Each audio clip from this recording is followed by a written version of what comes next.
That first half day, I didn't write anything. But then the day I was like, I cannot allow, memory of a goldfish. I can't let the last play bother me. So the second day we came in and I wrote 5 apps for almost $8,000 in AP. The first app I was like, all right, thank God I'm on the board. I have something to show for this. And then the second one came and I was like, okay. Each one, it was just getting I was building confidence, and you get that first one out of the way, it changes the way you call the rest of the day. You sound more relaxed and confident and all that. So I was seeing that happen in real time. And now I'm like, oh my gosh, I just made about a month of my corporate salary in a day of calling.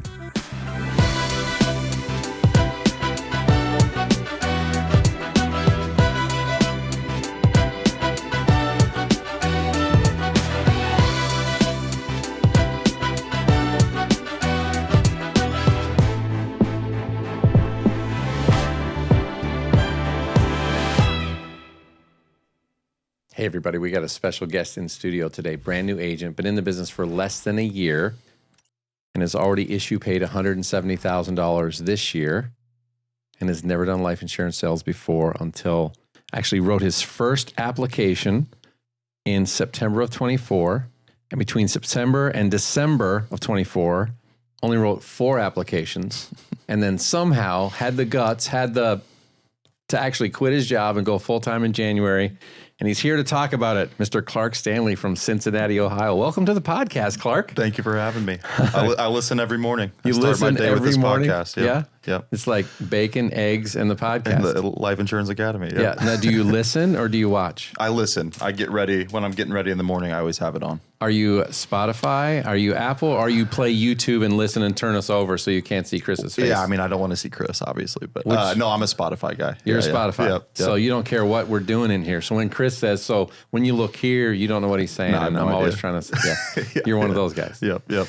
So Clark, man, so cool to have you in the audience. Obviously, we've known each other for a long time. Mm-hmm. There's a family connection. Mm-hmm. Hopefully we'll get into a little bit of that. But you were not doing this a year ago, coming up on a year. Yep. But you were not doing this a year ago. Yep. And in fact, just about 5 years ago, you were doing something completely different. Mm-hmm. What was that? I was a youth pastor. Yeah. Wow. Yep. I was, my wife and I were out in Colorado Springs, leading a youth ministry out there. So yeah. Now, were you? Did you go into ministry directly from college, or did you have another? I've had a very weird path. Yeah, I went to school to be in ministry. Didn't feel like I was in a emotional or I didn't think I was in the emotional place or spiritual place to jump right into ministry out of college. Mm-hmm. Took a corporate job to just pay the bills, and ended up really liking that environment. It was a sales environment. Found that I had that skill set. Yeah. And did that for a few years. Felt called back into ministry and did that for 3-4 years. And then when my wife and I moved back from Colorado Springs, I wanted to find something stable. I didn't really have many church connections back in Cincinnati when we were moving back. So I just went back into the corporate world and healthcare staffing because that's just the world I knew and had a network there. Yeah. And then was a manager for an inside sales team there for about a year and a half before I made the jump here. So. And it was all over the phone. Yep. All phone. Yep. Now, were they in office sales team? Yeah, so it was hybrid. So we'd be remote some days, in office some days. So okay, yeah. And so you're married. Yep. Family. Yep. Yeah, I have my wife Vanessa. We're coming up on 5 years of marriage. Actually met at the job, our first job out of college together, and then we have our son Beckett who just turned 18 months. So okay, cool, yeah. Cool. And when you got back into corporate, managing that inside sales team, not enough opportunity. What prompted the change? Yeah, let's talk about that. Yeah, so the staffing world is grueling right now, especially in healthcare following COVID and everything. It's not a fun industry. It's the world I knew, so I could jump into it comfortably. Mm-hmm. But yeah, it's just I saw my ceiling very quickly. Like I was a manager, I was a middle manager. I had a good team. I had a good rapport with my team and the people I reported to, but I just didn't see much potential for growth personally or professionally. I felt pretty trapped. And then, our company was struggling. We were going through some layoffs. Some of my team that I was managing was laid off, and then that work was put on my plate. Oh, geez. So now I'm managing That's it always also. fun. Yeah. So now I'm managing it also, like Now you do more work for the working same a desk. money? Exactly. Yeah. So, and there's the business was not a good spot, so I'm not about to get a raise for that work either. And I mean, one thing when we had our son, I started to really value my time more. It really puts that into perspective. Yeah. And I already felt like I didn't have enough time with my family or with him. And so when that additional work is put on my plate, I'm like, this is not it. So I knew I couldn't quit. We needed the money. I can't just jump ship. So I just started doing some planning, which I would not have done. A younger version of me would have quit, and it would not have been responsible. Now being a I would dad, have liked to know the younger version of Clark. no, you wouldn't have. I don't want to know the younger version of me. Well, I know this version of Clark, yeah. and I can't imagine what that one was A like. nightmare. God bless my parents. But yeah, so I just started trying to put pieces in place and make the move to make that jump responsibly. And so the first thing I did, I was just like thinking through my options. I was sick of being an employee. I don't like having to ask another adult if I can eat lunch. Like, it's just not, it's not my style. So I was looking around. Obviously, so your son-in-law, Paul, one of my very best friends in the world, married your daughter. So he was my college roommate, and I reached out to your daughter, Maddie.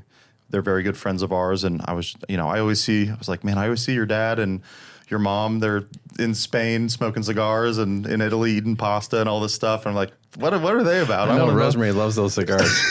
She's just chiefing the cigars. Yeah. No. Mostly Roger on the cigar piece. But I was like, I want to be in whatever they're doing. I'm interested in this. So I just asked her what it's about. She immediately sent me resources to get licensed, the Lasting Mark website, like the IMO and all of these things. And I was immediately like, I was intrigued before, but I was like, oh, this could be a real avenue for me. And then she sent me actually Mike and Jalen, Mike Quartain and Jalen Talley's Instagram and their True Wealth, their agency that they built under Lasting Mark, sent me their Instagram and were like, hey, these are guys around your age in Ohio, a little north of us in Columbus. Look into what they're doing. They're doing it really well at a high level. So I just started digging into that, looking up, what it looks like to get licensed, trajectory in the first year, pros and cons of being commission only, all of that. And and then I bugged Paul about it, and I was like, why are we not doing this? Like, we could do this really well. Like, we've both sold, we've both been on the phone, we both have work ethic. We're both very entrepreneurial in our like spirit. Mm-hmm. We could do this together for sure. And we talked more and decided just to get licensed and feel it out, see if we could do it part-time. And then pulled my brother Jack in. He was looking at making a change as well, looking into maybe real estate. I was like, Jack, do not spend thousands of dollars to jump into your first sales role. Like, do this with us. Like, you could do this with people you love and trust. And the barrier to entry cost-wise is a fraction of real estate. So, like, jump in with us. Let's do it. And so he jumped in. So all three of us got licensed last summer. I think end of July, early August of 24. And and we started doing it part-time. So we'd work our 9 to 5s and then dial in the evenings together. And I sucked. I was so bad. I didn't do anything. God bless Mike and Jalen, because they had a lot of patience for my, I don't think I saw it as not being coachable, but I did not follow the path that they put ahead of me. I didn't have trust in the system or the game plan, and thought I knew better. So I struggled for sure. Are you ready to launch your insurance career? Excel Solutions is your go-to leader in life, accident, and health insurance pre-license training. Their cutting-edge e-learning platform is packed with rich content.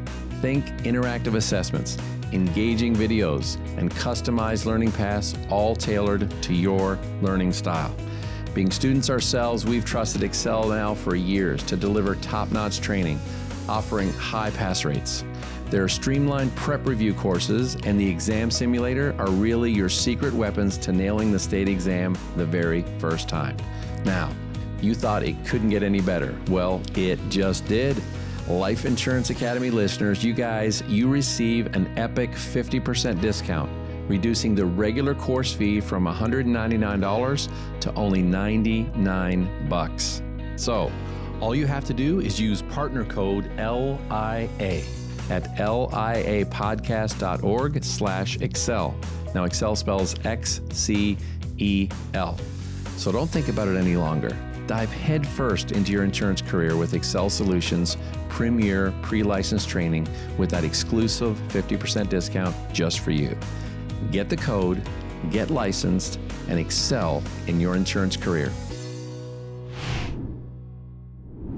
So you wrote your first app in September. Yep. So you and Paul, Chargeback. Jack, Yep. all got in. Now I see Anchor Point Group. Yep. What is Anchor Point Group? Anchor Point Group is the agency we started together. I started with Paul and Jack, and we got into this industry with the goal of not just being individual contributors. We wanted to build something and help other agents see a path to their success and to change their families' lives and clients' lives. And I feel like our niche really, in terms of like who we can pull and help a lot, are people with our story, because we all came from a comfortable corporate environment. Like we all had six-figure salaries in the corporate world and made that jump, like because we saw the potential to have no ceiling on our income and be self-owned and build something impactful. So I feel like we can lay out clearly the path for people that have an ambition for more, but maybe haven't found the right avenue to pursue that ambition or like put that in place or see that. Don't have the right vehicle or track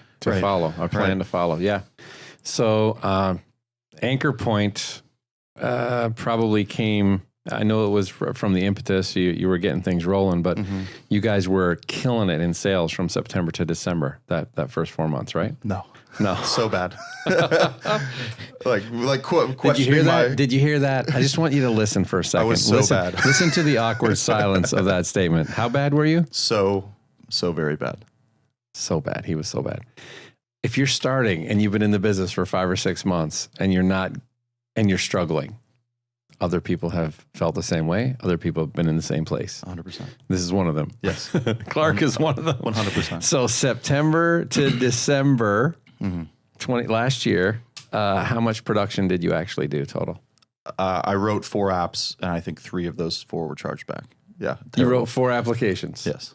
In 4 months. But you were still working full time. You're trying to do this at night. Yeah. I was, and so the commitment just wasn't there. No, I mean, we wanted to make sure we knew the sales process before we quit. Yeah, you were learning that really well. No. And that's the thing. We were, we told ourselves we were doing it part-time to figure out the business, how the sale works, all of that, and make sure we could do it, get our feet wet before we just quit and went to a commission-only job. But we weren't, I know for myself, I won't speak for Paul and Jack. They actually worked harder than me when we were doing part-time. They were leaving me in the dust. They wrote more apps. They were more consistent on the phone. They were more diligent with their time. And I think I saw it as like, I was almost like patting myself on the back, like, look how hard you're working for your family. Like you just finished your 9 to 5, put your son down, and now you're calling. What a guy, and it was just pathetic. But then I would get on and then be afraid of the phone, almost hope they didn't pick up because I wasn't confident if they did. I didn't buy new leads. Like Mike and Jalen kept being like, hey, invest. You got to invest in leads. And I was like, but at that time I had the wrong mindset. I saw it as I'm spending $1,000 and I'm not going to see profit on this. I didn't see it as, I could spend 1,000 and make 10,000. Right. So I just saw it as flushing money down the toilet. So something happened then in December. What happened in December? There was a turning point. Yeah. Huge turning point. It was a huge pivot for me. So we made the commitment, we'll do this part-time till the end of the year and then we'll all quit. Like a pact. You said we'll all quit? Like, no. We'll all quit our corporate jobs. Okay. No. What? No. Why did not anyone tell me that story? We're just going to give it a quick 5 months and then just bail. Yeah. It was just a fun little experiment. No, we'll all quit our corporate jobs and do this full time.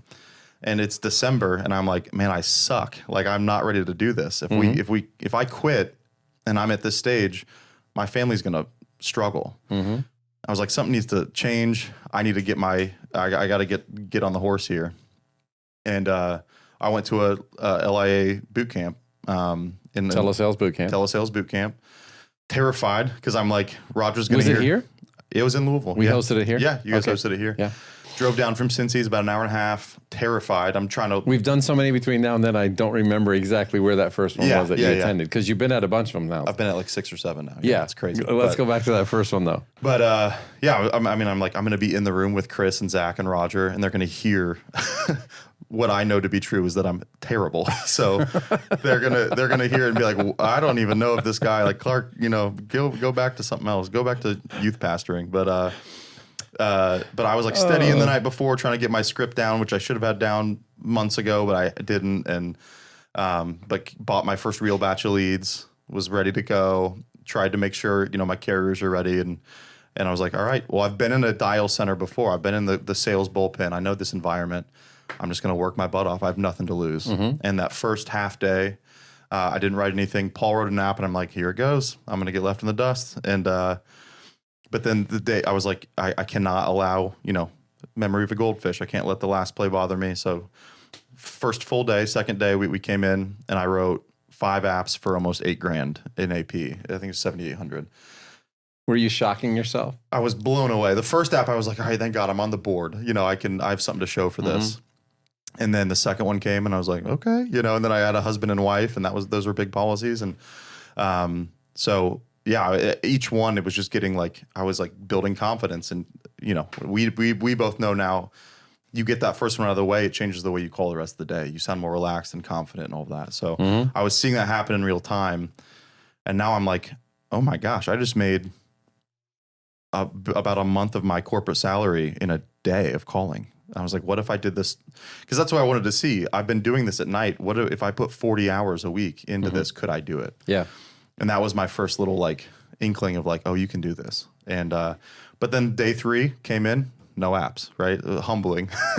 And it was a good reset. It might have been the best actual setup for you. No apps day 1, bunch of apps second day. Yep. All cocky, and then the third day gets slapped down again. 0. And I needed to see that it's not, you're going to have days where you throw up a goose egg, or you work all day for one app, right? And it's $300 or something. You got to see that. So that was a good exposure to what it would look like. And then I went home from that boot camp though, being like, Vanessa, I can make this happen.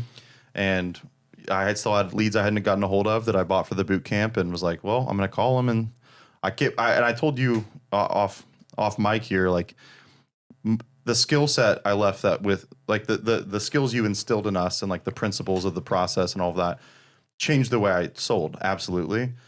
But the most valuable thing was I came away with confidence that I could do it. Yeah. And now I wasn't afraid of the phones. I was actually excited to dial. I was like, what else can I do? So I called for like a few hours on a Saturday and wrote 3 more apps and made another couple grand off that. And I was like, that's 8 apps for almost 10,000 in 2-3 days of work. That's crazy. So it just started to click for me, the process, but also the confidence on the phone. And then you reverted immediately to the old Clark and quit your job right away. Yeah. And then I can do it. Let's jump. Yeah. And then I did. I wanted to quit right then. But I gave it 2 more weeks. My commitment and finished the year. And then I really wanted to quit so I could have a nice little Christmas break. But so I quit. Put my 2 weeks in first of the year, and January 13th I went full time. And you had another boot camp that you attended then in January. Yeah. And then I think you've attended one every month, wherever they've been since then. Yeah. I just got back from Waco. Why do you keep coming to these boot camps? Eventually we're going to raise your price. Yeah. And say, that guy's taking up a seat again. Yeah. Like, okay. I think I need to start getting discounts. I don't know. Discounts? Maybe. You can do a volume discount. Yeah. It's got to be an annual. It's got to be an annual pay though. Okay. It can't be a monthly. I'm pay. hoping for like a sandwich shop punch card. Like after I hit 10, I get a free one. You get a free one. Yeah. We can probably work that out. But I keep coming because there's so much more to learn. Like I'm very confident in my process now. But even at this last one in Waco, I don't feel like I need you in my ear the whole time. But I called you over and I was like, hey, I keep getting this. What do you do here? And you help me, just being in the room with the energy in those boot camps is amazing. I like being close to the fire. I like an environment where I can just sit down and do this all day with other people that want to see each other and themselves win. So I just like the environment. But then if you're not trying to put yourself in a room where we have minds like you and Chris and Zach and Elvira and Dana Neeson. My goodness, like why would you not do that if you have access to it? So I just want to be around it, and it's fun. They're fun. They're aren't they? so much fun. I love them. And we start late and we finish early. No. You got me there. I was like, yeah, no. What does that schedule feel like?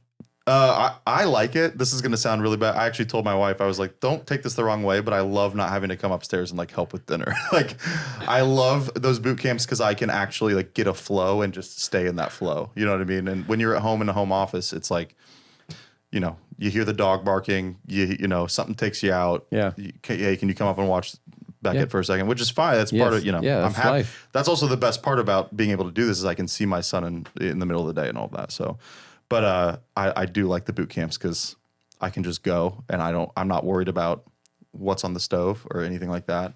And I can crank out. And we feed you guys pretty good. We feed us great.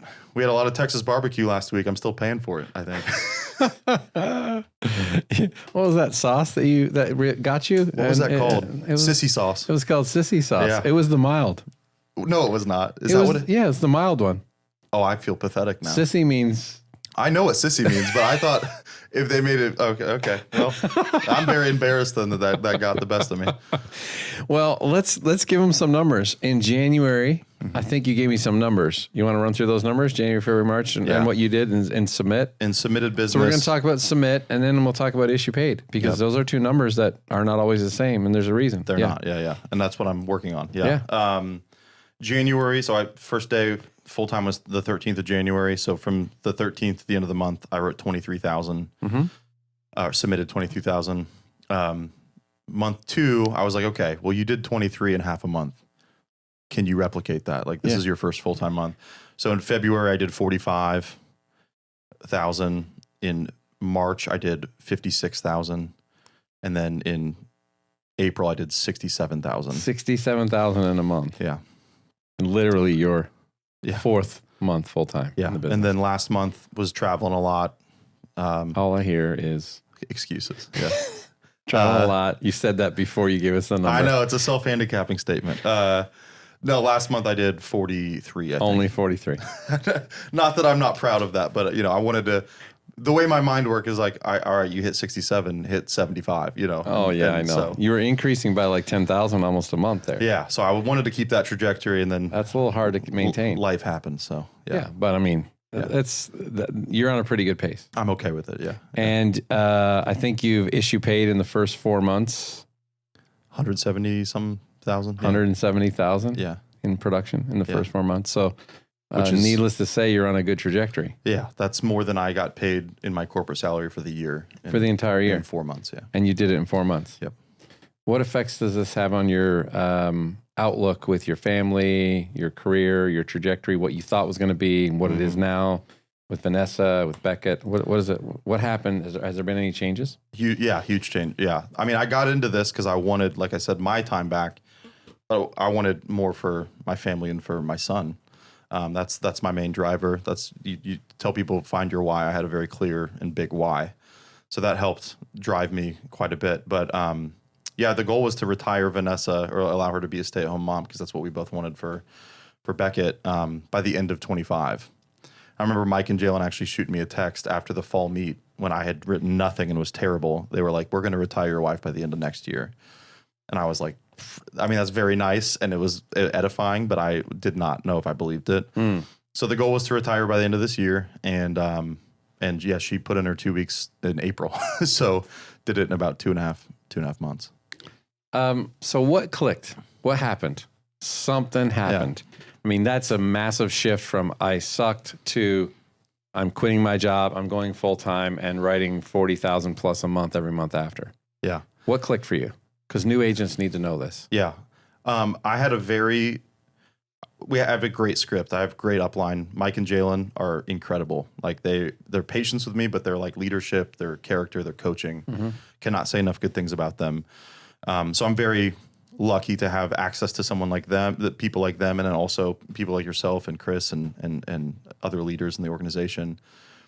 And they have an amazing script, and I had that nailed. So that was the first piece, was just knowing the script really well. Because because when I didn't, you tend to stick to it more and you sound like a robot and you're not natural. And I feel like I'm very good at talking to people, and you need to find what your strength is and lean on it, right? Like you are unique. You each have your, like you talk about all the time on this podcast, finding your voice. And I didn't have my voice. I was just sticking to the routine. So knowing that script, but then when I came to my first boot camp, you talking about the principled sales process of belief, trust, stake, option, solution. I love you. And thank you. Thank you, Clark. Thank you. Everybody get that? Yes. All right. Yes. If you got that, we can end the podcast. Write it down. We're It's been done. fun. Take it out. I'm going to go get some sissy sauce and call it a day. But that framework added to the script, like have it, and like you've said 100 times, it doesn't matter what script you have. A good script will incorporate those 5 elements.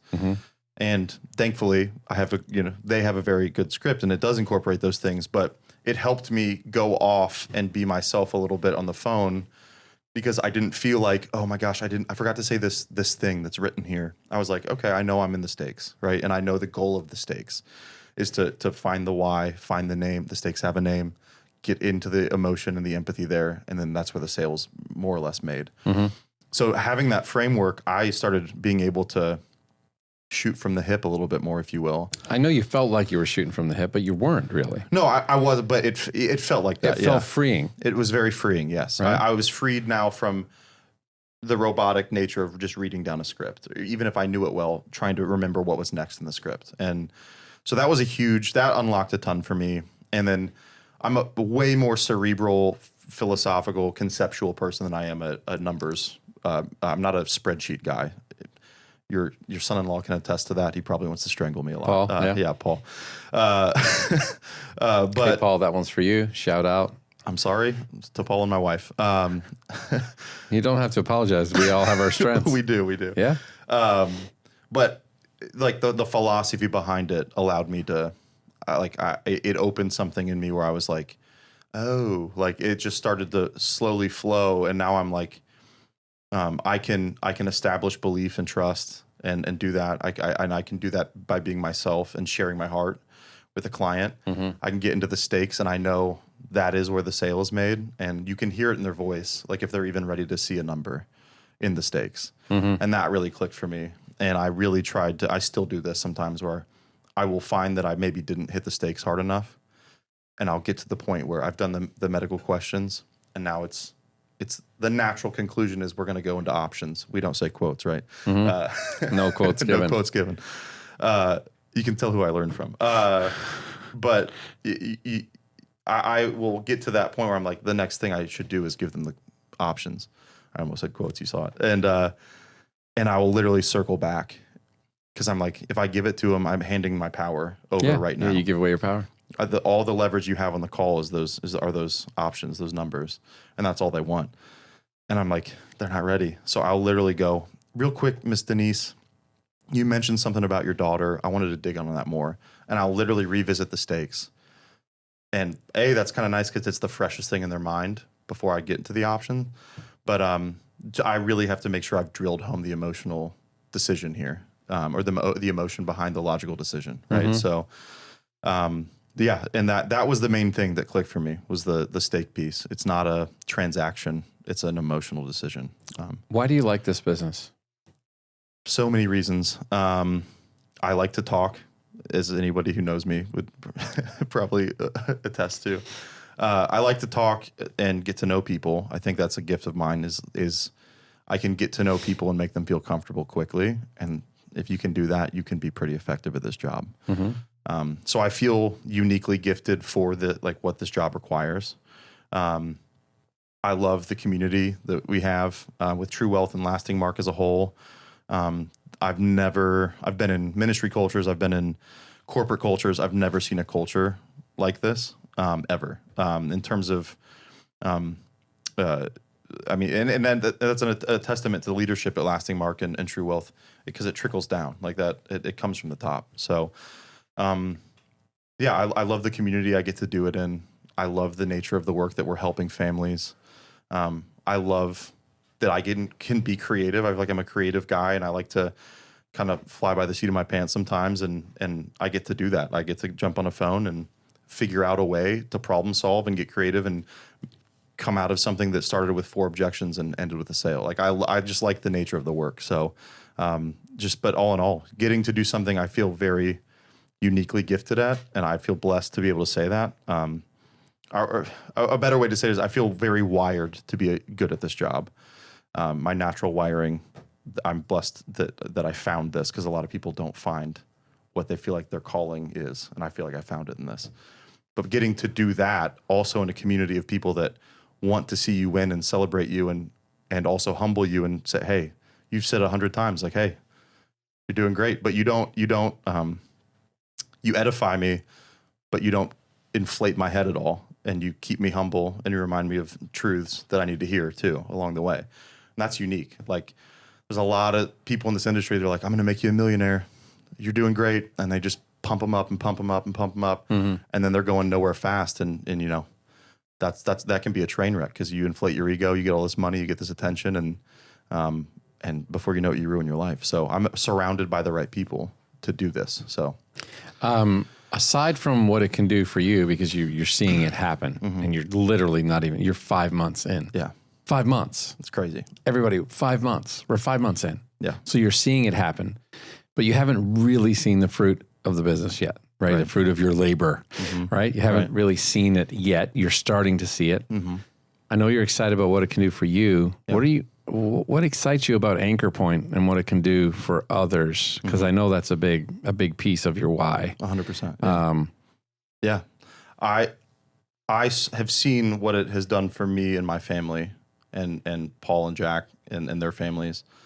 And I know there are so many of us out there that are working the corporate 9-to-5 hamster wheel, but want more, maybe feel trapped, maybe feel tied to the security that you have with it, that comes with a salary, but have not found their vehicle out, like we talked about before. And I mean, any and all are welcome. I don't care what your story is. I want to help anybody that wants to change their life. But I just know a lot of really talented, smart people that can do more than they're than they're able to in the corporate world, or they're even like, they don't even have a path to like fully see that realized, right? In the corporate world. And yeah, I think that we can uniquely speak to that piece of making that leap. That's really scary. Like, I have not traditionally bet on myself in this way, because I've not given myself enough of a stack of evidence that I can do it. Like, so as much as I was doing this for my family, I also wanted to do this for myself, to show myself, hey, you can actually bet on yourself, man. Like, you can finish something, right? You know who Alex Hormozy is? Yeah. He has a quote that I've been like shouting from the rooftops recently. I love it. But he basically said, confidence is not shouting affirmations at yourself in the mirror every day. It's giving yourself a stack of undeniable evidence that you are who you say you are. That you are who you say you are. Yeah. And that you'll actually do and live up to be the person you say you are. And historically speaking, I think some of my personal insecurity has been that I know who I want to be and what I'm capable of being, but like my actions have not reflected that. Lined up with that. And when you're in disalignment with who you want to be and who you actually are, it's not a great place to be. So this was also a kind of a chance for me to rewrite my own self-belief and what I think of myself. So do you think a lot of that has to do with your community and your environment and the people you're around and what you see as possible? 100%. Because inside of you, right, this guy that I see has an unbelievably bright future, right, when I'm looking at you. Now, what you do with it from here, you could blow it up, throw dynamite in and blow it all up, make no mistakes, or you could stay very consistent, humble, work hard, keep your integrity, keep your focus, pour into people the way other people poured into you, and you could build something really, really cool. Yep. And literally change the trajectory of your life forever. Yep. How important is the community? I know you used the word, I've never been a part of a culture before like this. When you say the word culture and you said, I've never bet on myself before. And now you're in an environment where you see people betting on themselves every day and you're in a different community. How important is the community and being exposed to that to someone's trajectory in life as you see it now versus it's- what it was 2 or 3 years ago? For sure. It's entirely linked. You can't have one without the other, I don't think. Like having that culture, that community, you can't do that in isolation. You can't, I mean, you can bet on yourself, but it's going to be a lot scarier. You don't have someone to look to. You don't have accountability part. Like you don't have any of that. So seeing being in a community of people who have taken that risk and bet on themselves, it's hard to not, that's infectious. Like, and allows you to keep going and remember your why. And you're surrounded by people remembering their why. It's a bunch of whys. That's super cool. Like the culture we have is not a bunch of people who just want to be millionaires. It's every person is a story with a why, and we're all in a community chasing that together. That's really cool. So it points you back to like your North Star, right? Or your why when you're surrounded by people who are like-minded in that way. So You had said you never came from an environment where you bet on yourself. Your parents, were they entrepreneurs, or did they work jobs most of their life and follow the traditional path? Yeah, my dad was a pastor for 25 years, actually longer, but he was in the same executive role for about 25 years. And then he left formal ministry and then actually started his own business. So he did jump out on his own. I watched him do that. I actually would attribute a lot of my willingness to do that to just seeing him do it. And he did it at 60. Yeah. And but he had that, he had a great network and corporate or executive experience, and he has a business mind. He actually used to sell life insurance, funnily enough, with his dad. But that's awesome. But yeah, seeing him make that jump for himself was a big deal.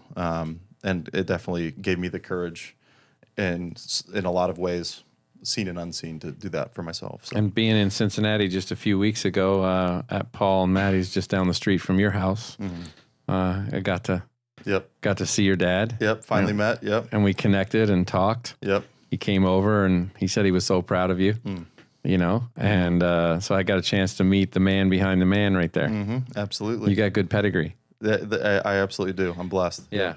Make him proud, man. Yep. There's a big, bright future out there in front of you. Thank you. Because that smile was a proud smile right there. Yeah. I love that picture. Yeah. So I'm glad I caught that photo, and I know I sent it to you right away. So yeah. This is the stuff that changes people's lives. And I know we get on here and people are looking for, what were the words you say to overcome this objection and get to close? Right. But what I want people to hear is that when your why is big enough and you're in the right community and you're given the right opportunity, you also have to be given the tools. Don't get me wrong. There has to be script. There has to be a principled selling process. There has to be coaching, making mistakes, making adjustments, doing it again to correct, coming to boot camps, learning, skilling up. There has to be all of that. But without the community and the environment, that doesn't happen the same way. It's not just about top contracts. It's not just about which product is the best. It's about understanding that there's people out there that have a big need, a community of people that need life insurance protection. There's a lot of people in jobs where they feel stuck in a job or career that they don't love. They're tapped out. They're capped out.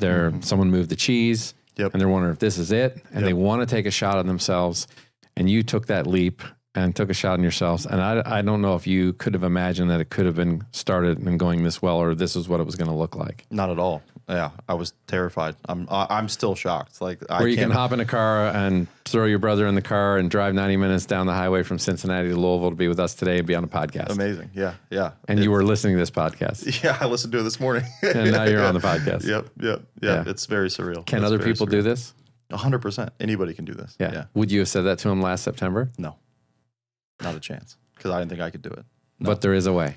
Absolutely. Yeah. I think being at that boot camp last week, even there's a lot more new agents than I'm used to. And I heard a lot of talk about how hard it is to sit and dial and all these things. And I found myself getting a little frustrated, not with them, because I could see myself in that. That's what it was. Correct. Yeah. And I've been there. And I said to the group, you already made the investment to be here. Take advantage of it. You already invested in yourself by showing up. That's the biggest part. Yeah.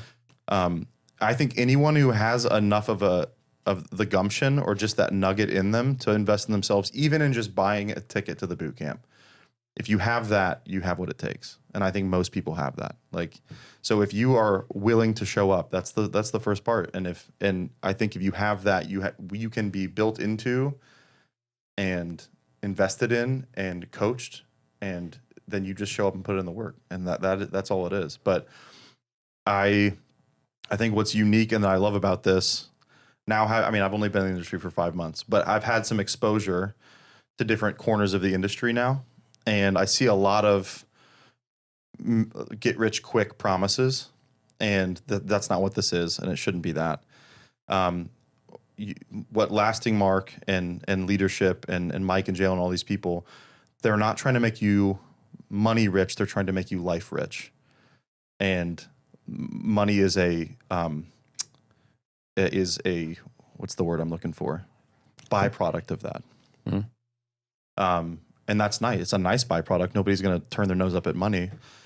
But you should go to a culture and a community and a group of people that want to make you life rich first. And then having that nice byproduct of also your standard of living is changing and you're setting a legacy for your family. So that's what's unique that I love about that is people that are more interested in how I am and who I am versus what I can do and produce. You know? Yeah. So cool, man. Well, if people want to reach out and talk to Clark Stanley and figure out what the heck happened, how did it happen, and what you're doing, what leads you're buying, what CRM you're doing, what does your workflow look like? How do they reach you? Clark Stanley _ on Instagram. Clark Stanley _ Yep. On Instagram. Yep. Or my email is clark@theanchorpointgroup.com. Theanchorpointgroup.com. Yep. And we'll throw that in the notes so you can go grab it there. Man, thanks for being here. Thank you, Roger. It's so cool to have food with you on the back deck when we're not even talking business at all. And it's even more cooler to have you on the podcast as a success story of someone who's making their way and finding massive success in the business. So I appreciate it. Keep going. Thank you. Stay grounded. Yes, sir. And if you ever get off the track, I'll keep you on track. You'll slap me. Vanessa deserves it. Yep. All right. She deserves a great life, and so does Beckett. Yes, sir. All right, man. Congrats. Keep it up. Appreciate and thank you guys for listening, watching, and we'll see you on the next episode of the Life Insurance Academy podcast.